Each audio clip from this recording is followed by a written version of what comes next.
கேளுங்கள் சொல்லப்படும் நிகழ்ச்சிக்கு அன்பாய் வரவேற்கிறோம். பல கேள்விகள் இருக்கு, வாங்க கேட்கலாம். Jagan, welcome to the program. கேளுங்கள் சொல்லப்படும். சரி, இப்படி புரிஞ்சுக்கலாமான்னு பார்க்குறேன். கடவுள் கேட்கறது மட்டும் இல்லை, சொல்கிறாரு. ஆனால் அவர் சொல்கிறத நம்ம செய்கிறோமா அப்படின்ற ஒரு கேள்வி தான் வருது.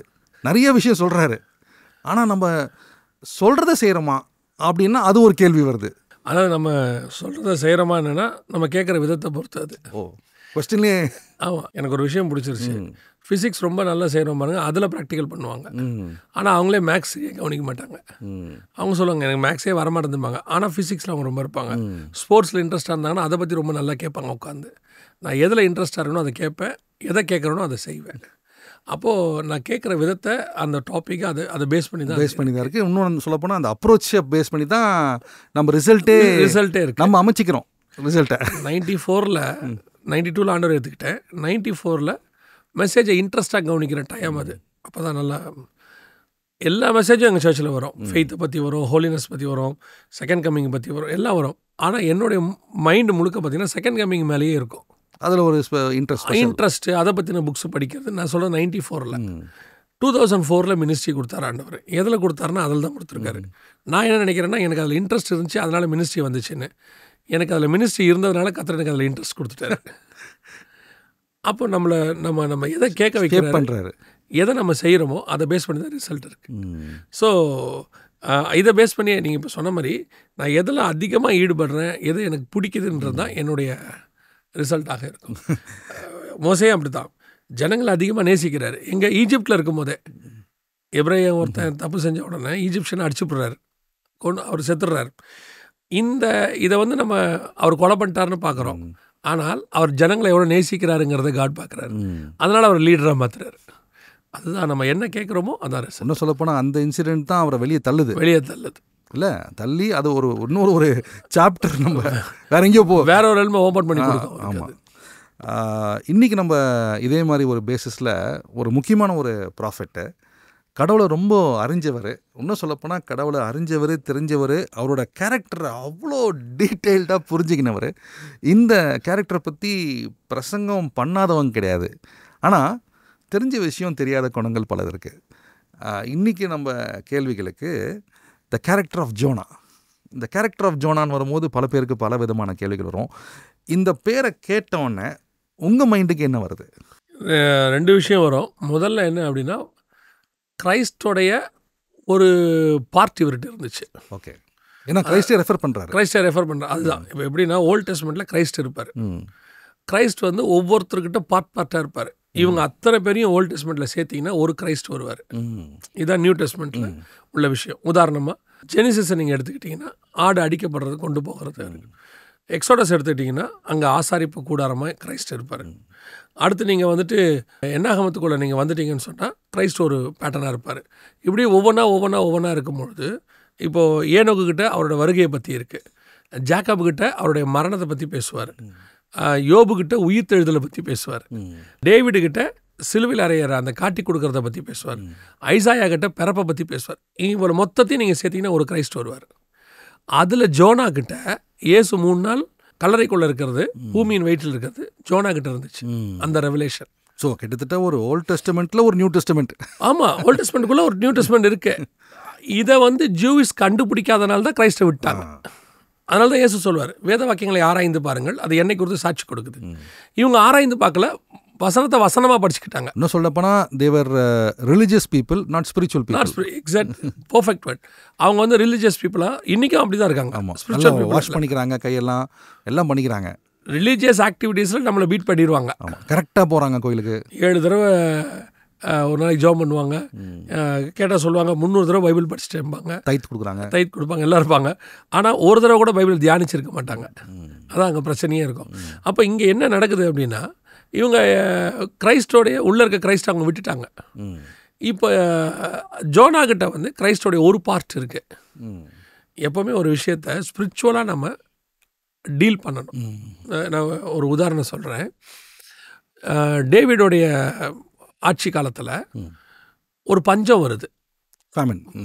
அப்போ பஞ்சம் வரும்போது யூஸ்வலாக ஒரு ராஜா என்ன செய்வார்?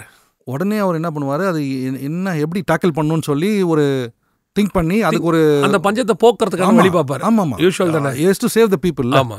ஆகாப் என்ன பண்ணுவாரு, பஞ்சம் வந்த உடனே புல்லு தேடி ஆளை அனுப்புவார். அவங்க எதாவது காப்பாற்றணும். இது ஒரு நார்மல் ராஜாவோட இருதயம். டேவிட் போய் ஜோம் பண்ணுவார். டேவிட் போய் கேட்பாரு, இந்த பஞ்சம் ஏன் என் நாட்டுக்கு வந்துச்சு? நான் உங்களபடி ஆட்சி பண்ணுறேன், நீங்கள் எனக்கு தேவனாக இருக்கீங்க, என் நாட்டுக்குள்ளே எப்படி இந்த பஞ்சம் வரலாம்? இவர் ஸ்பிரிச்சுவலாக டீல் பண்ணுறாரு. இதை அதை தாட்டே வேற மாதிரி, அந்த தாட்டே வேற இருக்கு. இப்போ காட் சொல்லுவார், இப்போ காட் பாருங்க, அவர் சொல்கிறாரு, இந்த பஞ்சத்துக்கு காரணம் இதே நாட்டில் சவுளுடைய ஆட்சி காலத்தில் ஒரு குரூப்பை கொலை பண்ணிட்டாரு சவுலு, அவங்களுடைய ரத்தப்பழி வந்து என்னை கூப்பிட்டுக்கிட்டு இருக்கு, அதை சரி பண்ணால் இந்த பஞ்சம் சரியாயிரும். இந்த பஞ்சத்தோடைய ரீசனு எஃபெக்ட் எல்லாமே வேறையா இருக்கு பாருங்க. இவருக்கு டேவிடுக்கும் அதுக்கும் லிங்க் டைரக்டா இல்ல. இத்தனைக்கும் டேவிட் வந்து சவுல் செத்த பிறகு வர ஆளு. இன்னும் சொல்ல போனா சவுலே ஒரு எதிரி கிட்ட ரெஸ்பெக்ட்ஸ் த அனாயிண்டிங் ஆஃப் சால், பட் சால் டசன்ட் ரெஸ்பெக்ட் ஹிம். ஆமா. ரெண்டாவது சவுலுடைய ஃபேமிலி கிடையாது இவரு. அங்க நடந்ததுக்கு இங்க பஞ்சம் வருது. இதுல முக்கியமான விஷயம் என்னன்னா, இதை டேவிட் ஹேண்டில் பண்ண விதம், ஸ்பிரிச்சுவல் ஸ்டாண்டர்ட். இன்றைக்கி நம்ம லைஃப்பில் நடக்கிற ஒவ்வொரு விஷயத்தையும் ஸ்பிரிச்சுவல் மூக்குள்ளே பார்க்குறதில்ல. எனக்கு ஏன் இப்படி வருது? நான் காடை தேடுறேன், காட் என்ன நேசிக்கிறாரு, காட் உலகத்தை ஜெயிச்சிட்டாரு, எங்கிட்ட ஒரு ப்ராஜெக்ட் கொடுத்துருக்காரு, அவர் சொல்லி தான் நான் செய்கிறேன். அப்போ இங்கே ஒன்று வருதுன்னா ஏதோ ஒரு ரீசன் இருக்கணும். ஒன்று எங்கிட்ட இருக்கணும் தப்பு, இல்லை ஏதோ ஒன்று இருக்கணும், இல்லை அவர் ஏதோ எங்கிட்ட சொல்ல விரும்பணும், ஏதோ ஒன்று காமிக்க. அப்போ நான் போனால் தானே எனக்கு அது சொல்லுவார். இன்னும் சொல்ல போனால் அப்படி நான் கேட்கணும் அவரை. அந்த மூளை போகணும். இப்போ ஜோனாக்கு தெரியணும், ஏன் என்னை பிடிச்சி இப்படி மீன் வயிற்றுல 3 நாள் வச்சுருக்காரு. சரி, நான் தர்ஷேஷுக்கு போனேன், என்னை தூக்கி உள்ளே போட்டார், இந்த 3 நாளைக்கு பின்னாடி என்ன ஆண்டவரை இருக்குன்னு அவர் கேட்டிருக்கணும். ஏன்னா இதே காரியத்தை ஆபிரகாமுடைய காலத்தில் நடக்கும்போது ஆபிரகாம் ஸ்பிரிச்சுவலி யோசிக்கிறார், ஏன் இப்படி நடக்குது. மோசஸ் யோசிக்கிறாரு, அவங்க கிரைஸ்டை கண்டுபிடிக்கிறாங்க, ஜாக்கப் கண்டுபிடிக்கிறாரு, கிரைஸ்டை பற்றி பேசுகிறாரு. ஜோனா கண்டுபிடிக்கல. எனக்கு ஜோனாவை பற்றி பேசும்போதே முதல்ல தோன்றது, இந்த 3 நாள் நான் மெயின் வயிற்றில் இருக்கிறது கிரைஸ்ட் வந்து கல்லறைக்குள்ளே இருக்க போகிற 3 நாளுடைய ஒரு ஒத்துமை அல்லது அதோடைய நிழல். இது யாருக்கு தெரிஞ்சிருக்கணும்? ஜோனாக்கு தெரிஞ்சிருக்கணும், ப்ராஃபட்டுக்கு தெரிஞ்சிருக்கணும். ஏன்னா நான் தானே அதை செய்கிறேனே. இன்னும் சொல்ல போனால் ப்ராஃபட்டுக்கு எல்லா கேரக்டரும் கரெக்டாக இருக்கே. அவர் சொல்கிற கடவுளோட நேச்சரை அப்படியே சொல்கிறவர், ஆனால் இதை மிஸ் பண்ணிட்டாருன்ற மாதிரி அமையுது இப்போ இங்கே. கரெக்ட். ஆமாம், நிறையா ப்ராஃபட்ஸ் இதை செய்வாங்க. அவங்க வந்து கரெக்டாக செஞ்சுக்கிட்டே வருவாங்க. ஒரு விஷயத்தை அவர்கள் தப்பு செய்வாங்க, அதில் ஒரு மிக முக்கியமான விஷயம் காணாம போயிடும். இதுதான் ஒரு மேஜர் விஷயம். கிரைஸ்டோடைய 3.5 வருஷ பார்ட்டில் மிக முக்கியமான ஃபைனல் பார்ட்டு ஜோனா. கிரைஸ்ட் பிறக்கிறது வந்து அங்கே இருக்குது. அந்த 3.5 வருஷம் தான் கிரைஸ்டோடைய மினிஸ்ட்ரி. அங்கே தான் ஆரம்பிக்குது. பஸ்கா ஆட்டுக்குட்டி அடிக்கப்படுறதுல தான் எக்ஸோடஸே ஆரம்பிக்குது. 7 பண்டிகையுமே பஸ்கா அடிக்கல தான். அப்போது ஸ்டார்டிங்கே இயேசுவோடைய சிலுவை மரணம், உயிர்த்தெழுதல் வரைக்கும் இருக்குது. இந்த இடைப்பட்டதில் ஒரு பார்ட்டு ஜோனா கிட்ட இருக்குது. அப்போ ஜோனாவுடைய அந்த ப்ராஃபட்டோடைய மிக முக்கியமான ஒரு பார்ட் அவருக்கு தெரியாமல் போயிடுச்சு. அவர் தான் அது. இப்போ எசேக்கியேல போய் ஒரு இடத்துல சொல்வார், ஒரு பக்கம் படுத்துக்கோ, ஏன் ஆண்டவரை படுக்கணும் அவர் கேட்பார். இந்த மாதிரி 40 நாள் 40 வருஷம் இஸ்ரவேல் ஜனங்க இருப்பாங்க. அப்போது இவர் படுக்கிறதுனுடைய பார்ட்டோடைய விளக்கம் இவருக்கு தெரிஞ்சிருக்கு. ஓசியாவை சொல்லுவார், நீ போய் சோரஸ்திரியை கல்யாணம் பண்ணிக்கோ, ஏன் ஆண்டவரை பண்ணணும், இந்த மாதிரி இஸ்ரவேல் ஜனங்க ஒன்று செய்ய போகிறாங்க. அதோட பார்ட் இவருக்கு தெரியுது, நான் ஏன் இப்படி இருக்கேங்கிற பார்ட் அவருக்கு தெரியுது. இவருக்கும் தெரிஞ்சிருக்கணும், அது இவருக்கு தெரியல. ஸோ ஒரு ப்ராஃபிட்டுக்கு வந்து இந்த சென்ஸ் வந்து எல்லாத்தையும் இருக்குது, ஆனால் இதை மிஸ் பண்ணால் ஒரு மேஜர் பார்ட் மிஸ் நான் அவருடைய பிளானில் எங்கே இருக்கிறன்றதை மிஸ் பண்ணிட்டார். அதான் அவருடைய ஃபஸ்ட்டு அவர்கிட்ட நான் பார்க்குற விஷயம். ரெண்டாவது நான் பார்க்குற இன்னொரு விஷயம், ஜோனாவுடைய எக்ஸ்ட்ராடினரி காடு கூட இருக்கிற க்ளோஸ்னஸ். அதுவும் இன்னொரு பக்கம் பாருங்க, ஜோனா 4ல் 2வது வசனத்தில் இருக்கு, கர்த்தரை நோக்கி விண்ணப்பம் பண்ணி, கர்த்தாவே என் தேசத்தில் இருக்கும்போது நான் இதை சொல்லவில்லையா? யாரு? காடுக்கு இவர் சொல்லியிருக்கிறாரு, நான் சொல்லவில்லையா? இது நிமித்தமே நான் முன்னமே தர்ஷீஷுக்கு ஓடி போனேன். நீ இரக்கம் மனதுருக்கமும் நீடிய சாந்தமும் மிகுந்த கிருபையும் உள்ளவரும் தீங்குக்கு மனசாவப்படுகிறவருமாகிய தேவன் என்று அறிவேன். எனக்கு தான் உங்களை பற்றி நல்லா தெரியுமே. கிளியராக இருக்காரு. காடை எவ்வளோ புரிஞ்சு வச்சிருக்கிறாரு பாருங்க, நீட்டாக புரிஞ்சிருக்காரு. ஆனால் இவருக்கு இன்னொன்று தான் தெரியல. அதில் காடை இவ்வளோ தெரிஞ்சிச்சுல்ல, ஆனால் காடு ஏன் ப்ராஃபஸி சொல்கிறாருன்னு இவருக்கு தெரியல. இவர்கிட்ட இருக்க பிரச்சனை என்னன்னா, காடை தெரியும், பைபிளில் 2 அறிவு இருக்கு. இது அப்படியே லாங்காக போவோம். 2 அறிவு இருக்கு. ஒன்று தேவனை அறிகிற அறிவு, இன்னும் குமாரனை அறிகிற அறிவு. கிரைஸ்டை தெரிஞ்சுக்கிறதுன்னு ஒன்று இருக்கு, பிதாவாகிய தேவனை தெரிஞ்சுக்கிறதுன்னு ஒன்று இருக்கு. கிரைஸ்டே சொல்வார், என்னை இல்லாமல் பிதாவை நீங்கள் பார்க்க முடியாதுன்னு சொல்லி. அப்போ என்னை தெரிந்தவன் பிதாவை அறிந்திருக்கிறான். அப்போ கிரைஸ்டை தெரிஞ்சுக்கிறது. இப்போ பவுல் சொல்வார், கிறிஸ்துவை அறிகிற அறிவின் மேன்மைக்காக. பேதுரு எழுதுவார், தேவனை அறிகிற அறிவு. இந்த 2 டிஃபரன்ஸ் இருக்கு. இதில் அறிகிற அறிவுனா என்ன அப்படின்னும் போது ஒவ்வொன்றும் இருக்குது. ஒன்று, அவர் எப்போ கோவப்படுவார், எப்போ உலாவுவார், எப்போ பேசுவார், அவர் இப்படி இருக்காருன்னா, எக்கால சத்தம் போல் பேசுகிறாருன்னா என்ன காரணம், ஜனத்திரள் போல் பேசுகிறாருன்னா என்ன காரணம், இப்படி ஒவ்வொன்றும் அவருடைய மூவை புரிஞ்சுக்கிற ஒரு ஊழியக்காரங்க, ப்ராஃபட்ஸ், கிங்ஸ் நிறைய பேர் இருக்காங்க. டேவிடுக்கு நல்லா தெரியும் ஆண்டவரை பற்றி, எலியாவுக்கு நல்லா தெரியும், எல்லாரோட மோசஸ்க்கு நல்லா தெரியும். மோசஸ் சொல்லுவார், வாதை புறப்பட்டுருச்சு ஓடும்பார். இவர் பேசுகிறத வச்சே சொல்லுவார் ஆரனுக்கிட்ட, வாதை புறப்பட்டுருச்சு எடுத்து தூபகலசம் எடுத்துட்டு ஓடும்பார். ஸோ காடை தெரிஞ்சுக்கிறது, யோசிச்சு பாருங்க, காடை தெரிஞ்சுக்கிறது எவ்வளோ பெரிய விஷயம். க்ளோஸாக அந்த ரேஷியோவும். ஆமாம், காட் இப்போ என்ன சொல்ல போகிறாரு, என்ன செய்வார், இதுக்கு மேலே காட் நம்ம எப்படி ஜட்ஜ்மெண்ட் கொடுப்பார், எல்லாம் இவங்களுக்கு தெரியும். ஆனால் ஜோனா கிட்ட என்ன பிரச்சனைனா, காடை நல்லா தெரியுது, இரக்கமுள்ளவர், நீடிய சாந்தம் எல்லாம் இருக்குது, ஓகே, எல்லாம் பக்கா சூப்பர். ஆனால் ஏன் ப்ராஃபஸி சொல்ல சொன்னார்? இன்றைக்கி இருக்கிற நிறைய ப்ராஃபட்டுக்கிட்டையும் இந்த ப்ராப்ளம் இருக்குது. என்னென்னா, ப்ராஃபஸி ஏன் சொல்கிறாரு? நிறைய பேர் சொல்கிறாங்க, அது நடக்க போது அதனால் ஆண்டவர் சொன்னார், இப்படி நடக்க போது அதனால் காட் வந்து ப்ராஃபஸி சொல்கிறாரு. இது இவங்க ப்ராஃபஸியில் இவங்க எடுத்துக்கிற மெத்தட் இது. காட் ப்ராஃபஸி அதுக்காக சொல்லலை. காட் ப்ராஃபஸி சொன்னது நோக்கம் அவனை திருத்தணுன்றதுக்காக. முன்னாடி ஏன் சொல்லணும்? நீ போய் அவங்ககிட்ட சொல்லு, ஆகாபுக்கிட்ட சொல்கிறாரு, நினிவே ஜனங்கிட்ட சொல்கிறாரு, இஸ்ரவேல் ஜனங்கிட்ட சொல்கிறாரு, எரேமியா வச்சு சொல்கிறாரு, இந்த மாதிரி நேபுகாத்நேச்சார் ஒருத்தன் வரப்போகிறான், தேசத்தை பிடிக்க போகிறான். இவங்களுடைய ரியாக்ஷன் என்ன? அதுக்கு நினிவே ஜனங்கிட்ட சொல்கிறாரு, அழிய போகுது. இவங்க ரியாக்ஷன் என்ன? நோவா வச்சு சொல்கிறாரு, 100 வருஷமாக உலகம் அழிய போகுது. இவங்க ரியாக்ஷன் என்ன? அப்போ காட் முன்னாடி சொல்கிறதுக்கான காரணம் என்ன? Why God prophesied? ஏன் தேவன் முன்பதாக தீர்க்கதரிசனம் சொல்கிறாருன்னா, ஒரே ரீசன், அவங்களை திருத்துவதற்காக மட்டும். He wants to save them. ஆமாம், அவரை சொல்லி இப்போ ஆகாப் கிட்ட சொன்னார், ஆகாப் தன்னை தாழ்த்தினான்னு இருக்கு. ஆண்டவர் சொல்கிறார், ஆகாப் தன்னை தாழ்த்தினதை கண்டாயோ? உடனே சொல்லிட்டாரு, சரிப்பா அவனை சாவடிக்க வேணாம், விட்டுடலாம். இப்போ எலியா என்ன கேட்கணும்? நான் பண்ணு சும்மா தான் இருந்தேன், என்னை போய் அவன்கிட்ட சொல்ல சொன்னீங்க, நான் சொல்லிட்டேன். அவன் அழுது கெஞ்சி மன்னிப்பாங்கிட்டான். இப்போ நான் என்ன ஜனங்க என்ன நினைப்பாங்க? என் ப்ரெஸ்டீஜ் என்ன ஆகுது? என் ப்ரெஸ்டீஜ் எக்ஸாக்ட், என் ப்ரெஸ்டீஜ் என்ன ஆகுது? நான் தானே ஊழியக்காரன், என்ன ப்ராஃபட்னு எப்படி ஒத்துப்பாங்க இனிமேட்டு? நான் சொன்னதை எப்படி நம்புவாங்க? இப்போ எலியாவுக்கு ஒன்று புரியுது, இவர் ஏன் சொல்ல சொன்னார். இவர் சொல்ல சொன்னது அவன் மனம் திரும்புறதுக்கு தான். அவனை கொல்லுவேன்றது வந்து மனம் திரும்பாத பட்சத்தில். அவர் சொல்கிறார், மனம் திரும்பிட்டா பத்தியா அப்படின்ட்டார். இப்போ நினிவே ஜனங்களுக்கும் இதே பேட்டர்ன் தான்.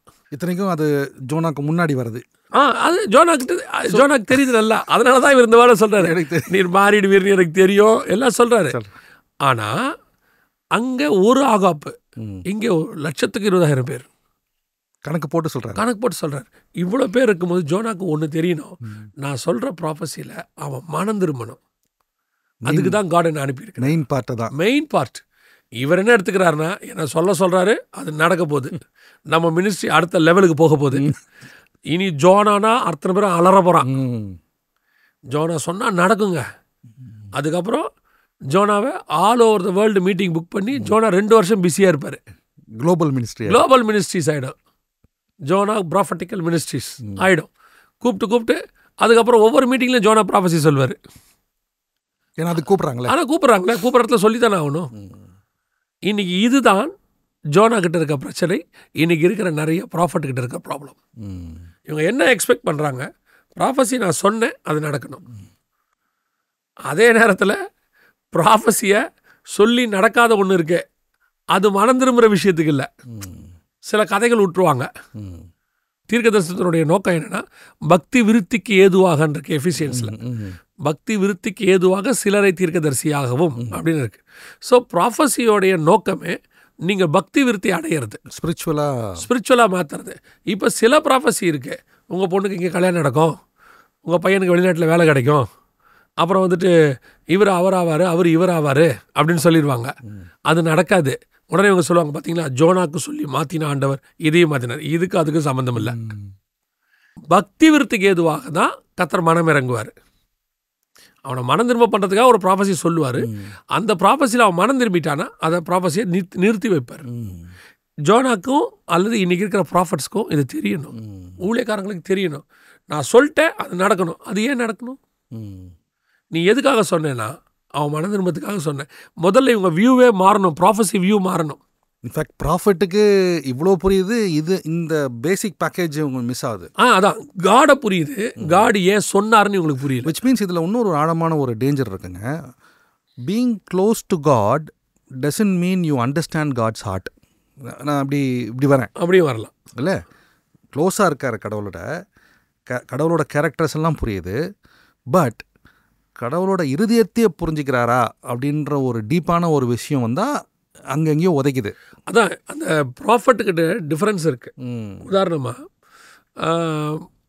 நிறைய ப்ராஃபட்டுக்கு காடை பற்றி தெரியும், பட் காடு சொல்கிறார் மோசஸை பற்றி, நான் தீர்க்கதரிசியோடு பேசுகிறதை போல் அவன்கிட்ட பேசுகிறதில்ல, நண்பனை போல பேசுகிறேன், அஸ் அ ஃப்ரெண்ட்.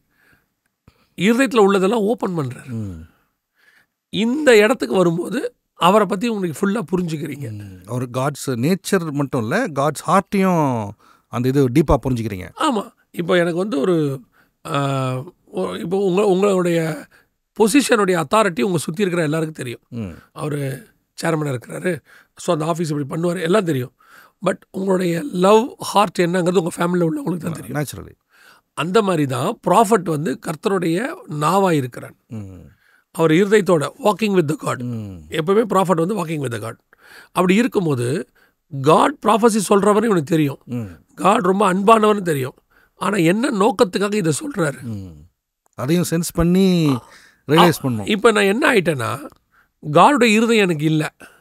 சொல்லிட்டேன் இல்லை, காடு இவனை அழியுன்னாரு, நான் சொல்லிட்டேன். ஆனால் காடு நோக்கம் அழியறதில்ல, காப்பாற்றுறது. இந்த மைண்ட் எனக்கு இருக்கணும். நான் ப்ராஃபஸி சொல்லும் போதே என் மைண்டில் அதில் இருக்கணும். ஆண்டவரே நான் அழியும் போது நான் சொல்ல போகிறேன், அழிக்காமல் பார்த்துக்கோங்கப்பா. இப்போ உங்கள் ப்ரேயருக்காகவாது அவர் அவனை காப்பாற்றிடுவார்.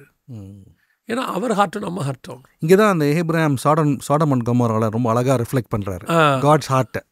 அடிக்கடி மெசேஜில் சொல்லுவோம், மேலேருந்தான் கீழே இறங்குறாரு அழிக்கிறதுக்கு. நேராக சோதம் கேளுங்க இல்லை, அவர் ஸ்ட்ரைட்டாக இன்னும் சொல்ல போனால் ஏப்ரஹாம்கிட்ட சொல்லாமையே செய்யலாம். எதுக்கு அவன்கிட்ட சொல்லணும்? என்னமோ இவர்கிட்ட கேட்குறோம். இன்னொரு படி மேலே போங்க. ஆபிரகாமுடைய ப்ரேயருக்கும் அங்கே அழிக்கப்பட்டதுக்கும் நீங்கள் பார்த்தீங்கன்னா சம்மந்தம் இருக்காது. ஆபிரகாம் வந்து 10 நிறுத்திடுவார், அங்கே இருந்தால் அழிக்க மாட்டேன். அங்கே 10 பேரே இல்லை, ஆனால் காடு ஒருத்தர் இருந்தாலும் அழிக்க மாட்டார். ஆனால் ஏன் ஆபிரகாம்கிட்ட வந்தார்னா, ஆபிரகாம் அவங்களுக்காக ஜெபம் பண்ணுவான், கூல் பண்ணுவான். என் ஹார்ட் அவனுக்கு புரியுது, எனக்கு சோதம் அழிக்கணுன்றது லா, அவங்க பண்ணதுக்கு நான் அழிக்கணும், ஆனால் என் இருதயம் அவங்கள எப்படியாவது காப்பாற்றணும். இதுதான் ஒரு ப்ராஃபட்டுக்கும் இருக்கணும். அதனால தான் ஆபிரகாமையே தீர்க்கதரிசின்னு பைபிள், அவன் தீர்க்கதரிசியாக இருக்கிறானே அப்படின்னு அந்த குவாலிஃபிகேஷன். இன்றைக்கி நமக்கு இந்த தாட் இல்லை. ஜோனாக்கு காடை தெரியுது, எல்லாம் தெரியுது, கிரைஸ்டோட ஒரு பார்ட் அவங்ககிட்ட இருக்குது, அதை அவன் எல்லாமே செய்கிறான். பட் அவனால் அந்த மினிஸ்ட்ரியோடைய ஆழத்துக்கோ அல்லது காடோடைய இருதயத்துக்கு கிட்டையோ அவனால் போக முடியல, இருதயத்துக்கு நெருக்கமாக போக முடியல. இதில் இன்னொன்று நேச்சர் ஒபே பண்ணுது. அதாவது வந்து காற்று மழை வந்து தேவனுக்கு ஒபே பண்ணுது. அந்த கப்பலில் இருக்கிற மக்கள் புரிஞ்சுக்கிறாங்க, ஏதோ சர்வ வல்லமுள்ள தேவன் வந்து இந்த மனுஷங்கிட்ட இருக்காரு, ஏதோ ஒரு நடக்குது, நான் என்ன பண்ணணும்னு வேற நீங்கள் சொல்லுங்கன்னு வந்து இவர்கிட்டயே கேட்குறாங்க. ஸோ நேச்சர் ஒபே பண்ணுது, தேவனை பற்றி தெரியாதவங்க புரிஞ்சுக்கிறாங்க, ஒபே பண்ணுறாங்க. சுற்றி இருக்கிற சூழ்நிலை வந்து பார்த்திங்கன்னா ரொம்ப எல்லாமே ஒபே பண்ணுது. ஆனால் இந்த ப்ராஃபிட் மட்டும் நீங்கள் சொன்ன இன்னும் 2 சேர்த்துக்கலாம். காற்றும் கடலும் ஆண்டவர் சொன்னபடி அடிக்குது. ஆமாம், மீன் முழுங்க சொன்னால் முழுங்குது, துப்ப சொன்னால் துப்பிடுது. மீன் கூட மீன் கரெக்டாக செய்யுது. நினிவே ஜனங்க சொன்ன உடனே மனம் திரும்பிட்டாங்க. இப்போ எங்கே பிரச்சனை? இப்போ பிரச்சனை யார்கிட்ட இருக்குது? ப்ராஃபிட். மேஜர் பிளானையே அவன் மாத்துறான். மேஜர் பிளான் நினிவேயை காப்பாற்றுவது, இவன் பிளான் அழிப்பது. அதுக்கு ஒரே ரீசன், குட் ப்ராஃபிட். பட் ஆண்டரோட நெருக்கமாக இல்லை, அவ்வளோதான் விஷயமே. காட் உங்களை செலக்ட் பண்ணிட்டாரு, பட் காடோட இருதயம் உங்ககிட்ட இல்லை. இன்னைக்கு நிறைய பேர்கிட்ட இந்த பிரச்சனை இருக்குது. ஸோ ஊழியத்துக்கு வரவங்க இல்லை ஊழியத்தில் இருக்கிறவங்க இதை ரொம்ப கவனமாக நம்ம ஆழமாக பார்க்கணும்னு நாங்களாம் மினிஸ்ட்ரிக்கு வரும்போது ஒன்று சொல்லி கொடுப்பாங்க எங்களுக்கு.